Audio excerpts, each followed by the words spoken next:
AP Chittoor జిల్లాలో కాల్పుల ఘటనలో దర్యాప్తు ముమ్మరం చేశారు పోలీసులు. ఓ వ్యాపారి ఇంట్లో మరో వ్యాపారి చోరీకి యత్నించినట్లు పోలీసులు గుర్తించారు. చిత్తూరులోని లక్ష్మీ సినిమా హాల్ సమీపంలో ఉన్న Pushpa kids world owner Chandrashekar ఇంట్లోకి దొంగల ముఠా చొరబడింది.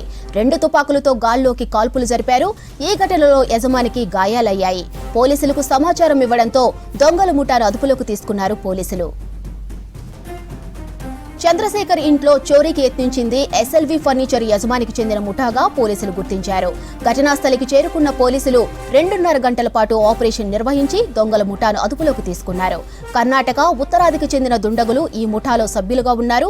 రబ్బర్ బుల్లెట్లు వినియోగించే తుపాకులతో ఇంట్లో దోపిడీకి యత్నించారు.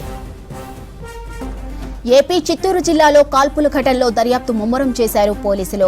ఓ వ్యాపారి ఇంట్లో మరో వ్యాపారి చోరీకి యత్నించినట్లు పోలీసులు గుర్తించారు. చిత్తూరులోని లక్ష్మీ సినిమా హాల్ సమీపంలో ఉన్న Pushpa kids world owner Chandrashekar ఇంట్లోకి దొంగల ముఠా చొరబడింది. 2 తుపాకులతో గాల్లోకి కాల్పులు జరిపారు. ఈ ఘటనలో యజమానికి గాయాలయ్యాయి. పోలీసులకు సమాచారం ఇవ్వడంతో దొంగల ముఠాను అదుపులోకి తీసుకున్నారు పోలీసులు. ఇక చంద్రశేఖర్ ఇంట్లో చోరీకి యత్నించింది ఎస్ఎల్వి ఫర్నిచర్ యజమానికి చెందిన ముఠాగా పోలీసులు గుర్తించారు. ఘటనా స్థలికి చేరుకున్న పోలీసులు 2.5 గంటల పాటు ఆపరేషన్ నిర్వహించి దొంగల ముఠాను అదుపులోకి తీసుకున్నారు. కర్ణాటక, ఉత్తరాదికి చెందిన దుండగులు ఈ ముఠాలో సభ్యులుగా ఉన్నారు. రబ్బర్ బుల్లెట్లు వినియోగించే తుపాకులతో ఇంట్లో దోపిడీకి యత్నించారు.